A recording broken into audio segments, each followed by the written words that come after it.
여러분 안녕하세요. 윤석열 정부 부동산 정책에 관해서 말씀드리겠습니다. 눈치 보기, 물러나기, 미루기, 걱정되는 새 정부 주택 공급에 관해서 말씀드리겠습니다. 윤석열 정부의 주택시장은 어떻게 될까? 직전 문재인 정부에서 시장이 보기 드물게 뒤틀렸기에 새 정부에 대한 기대가 크다.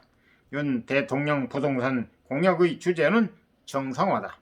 정부의 지나친 개입, 규제 만능주의와 급등한 집값을 바로 잡겠다는 뜻이다. 그런데 이제 갓 출범한 윤 정부의 주택시장 앞날에 걱정이 앞선다. 출발이 매끄럽지 못하다. 대통령직 인수위원회 인수위가 지난 3일 윤석열 정부 110대 국정과제를 발표했다. 대선 공약을 바탕으로 한 새 정부 정책 조감도이다. 부동산이 이 자리를 차지했다.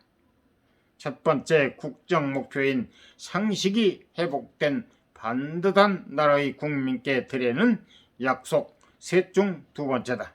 국민의 눈높이에서 부동산 정책을 바로 잡겠습니다 하고 했다. 구체적으로 네 가지를 제시했다. 주택 공급 확대, 부동산 세제 정상화, 주택 금융 제도 개선, 주거 복지 지원이다.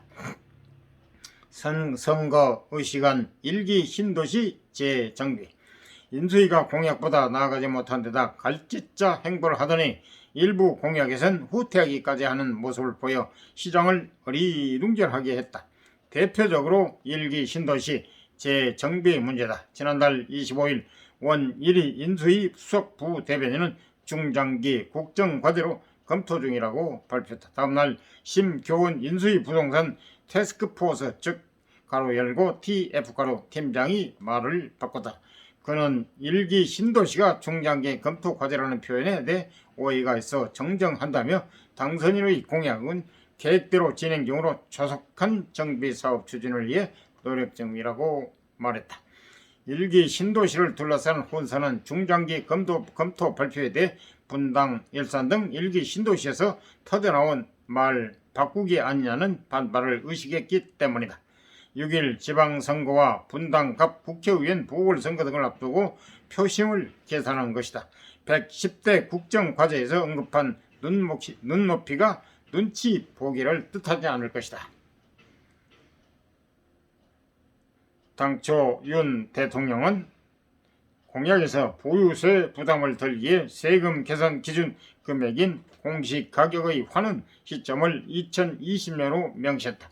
문재인 정부가 지난 3월 23일 올해 1주택자 보유세를 2021년 공시가격을 기준으로 부과하겠다고 발표하는 것을 별다른 반대 없이 받아들였다. 당시 정부는 인수위원들에게 보고했고 발표 내용에 대해 소통했다고 했다. 공약에선 양도세 다주택자 중과 한시적 배제 기간을 2년으로 약속했지만 인수위는 1년으로 줄였다. 시장은 새 정부가 공약 국정과제에서 모두 1순위로 꼽은 주택 공급 확대를 위한 청사진을 내놓기를 기대했다. 하지만 새 정부의 부동산 정책 1호는 다주택자를 위한 선심성 세금 감면이었다. 지난 10일부터 적용되는 양도세 다주택자 중과 1년 한시적 배제가 윤 대통령의 부동산 공약 실행 1호이고 취임 선물이다. 주택 공급 확대 로드맵 발표는 이후로 미뤄졌다. 양도세 중과 배제가 다주택자 매물을 유도해 시장 안정부터 타지기 위한 것으로 이해하더라도 효과가 의문스럽다. 정부는 중과 배제 대상 주택을 보유기간 2년 이상으로 넓혔고 6월 1일 이전 매도하면 올해 종부세 경감 혜택까지 보기 때문에 매물이 많이 나올 것으로 본다. 하지만 매도할 이유보다 계속 보유할 이유가 더 많다. 새 정부 공약이 궁극적으로 중과 배제이기 때문에 그때 팔아도 양도세를 줄인다.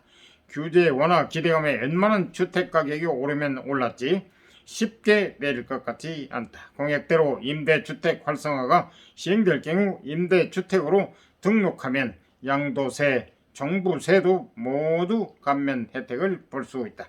대출 완화 없는 매물 유도. 매도자에게만 당근을 주고 매수자를 신경 쓰지 않아 매물이 나오더라도 소화가 어렵다. 문 정부의 고강도 대출 규제가 유지되는 상황에서 매수하고 싶어도 여력이 안 된다. 새 정부는 대출 한도를 LTV 가로 열고 담보 인정 비율 가로 닫고 70%까지 생애 최초 구입의 경우 80%까지 풀겠다고 했다. 매도를 유도하는 지금이 적기가 아닐까. 서진영 경인여대 교수는 규제 완화 혜택을 받지 못하고 개발 호재도 없어 집값 상승을 기대할 수 없는 주택 정도만 중과 배제를 이용해 팔 것으로 예상한다고 말했다. 새 정부가 집값 눈치를 보며 주택 공급 계획을 미뤘다는 의심이 든다. 원희룡 국토부 장관 후보자는 지난달 후보자 인선 직후 잘못된 가격 신호로 갈 수 있는 규제 완화나 공급원 윤석열 정부 미래 청사진에는 없다고 했다. 원 후보자는 이달 초 국회 인사청문회에서 단기적으로 가격을 불필요하게 자극하는 안전진단, 재초한, 재건축, 초과이익 환수제는 당분간 건드리면 안 된다고 생각한다고 대답하기도 했다. 오랜 시간이 걸리는 주택공급 머뭇거릴 여유가 없다. 윤 대통령 당선 이후 규제 완화 기대감에 집값 상승폭이 다시 확대되는 양상이긴 하지만 겁먹어서는 안 된다. 주택 공급을 늘리기 위한 규제 완화와 개발 활성화는 자연히 집값을 자극하는 부수적 효과를 수반한다. 구더기 무서워서 장 담그기를 포기해서야 되겠는가. 구더기를 잡거나 구더기가 나오지 못하게 하는 방법을 동반하면 된다. 지금은 집값 상승이 부담스러울 수 있지만 나중에는 반대로 집값 하락이 주택 공급 발목을 잡을 수 있다. 집값이 내리고 주택 경기가 가라앉았는데 공급 확대가 시장을 더 죽일 수 있다는 우려의 힘이 실릴 수 있다. 이명박 정부의 대규모 보금자리 주택 공급 계획이 축소된 것도 집값 약세 때문이었다. 단기적인 등수에 집착하면 꾸준히 실력을 쌓으며 성적을 올릴 수 없다. 권대중 명지대 교수는 새 정부는 집값 동향에 과민 반응을 보이지 말고 꿋꿋하고 일관되게 주택 공급을 추진하는 배짱이 필요하다고 조언했다. 그렇다고 주택 공급 확대를 위한 공약을 한꺼번에 밀어붙일 수 없다.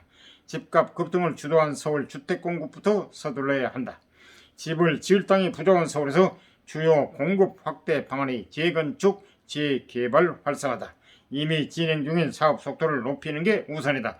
오세훈 서울시장의 신속 통합계획이 인허가를 단축해 사업을 재촉하는 데 도움이 되지만 한계가 있다.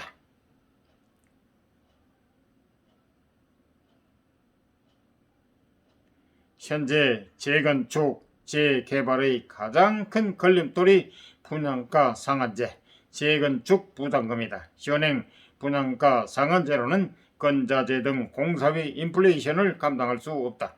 재건축 초과이익 환수제에 따라 재건축으로 발생하는 초과이익에 부과되는 재건축 부담금은 사업을 늦출수록 유리한 구조다.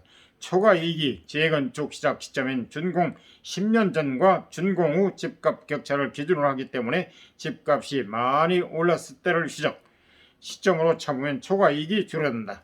준공 기준으로 보면 집값이 치솟은 문정부 10년 뒤인 2020년대 말이다. 지금 사업 속도를 내 2024년 내지 2025년 준공하면 10년 전인 2014년 내지 2015년 집값이 지금보다 많이 저렴했기 때문에 재건축 부담금 폭탄을 맞는다. 서울 26만 가구 재건축 재개발 대기. 윤 당선인이 공약한 용적률 가로 열고 사업부지 대비 시상 건축 연면적 비율 가로 닫고 완화도 빨리 제시돼야 한다. 용적률이 사업 계획의 기초이기 때문이다. 재건축, 재개발 사업장들이 용적률 상향에 맞춰 사업 계획을 변경하는 데 상당한 시간이 걸린다. 과거 이명박 정부가 2009년 법적 상한 가로 300%로 완화한 재건축 용적률에 따라 사업 계획을 변경하는 데 2-3년 걸렸다. 이들 규제만 풀어도 분당 2개 넘는 규모 새 아파트 건축에 속도를 낼 수 있다. 서울시에 따르면 착공형 단계인 재건축, 재개발 사업장에서 계획하고 있는 건립가구 수가 26만 가구다. 적은 4년간 서울에 지은 새 아파트 물량과 맞먹는다. 재건축, 재개발로 없어지는 주택수를 고려하더라도 5만 가구가량 순증이다. 주택 공급 확대 속도 조절이 필요하다면 승객이 탄 버스부터 먼저 출발시켜야 하지 않겠는가.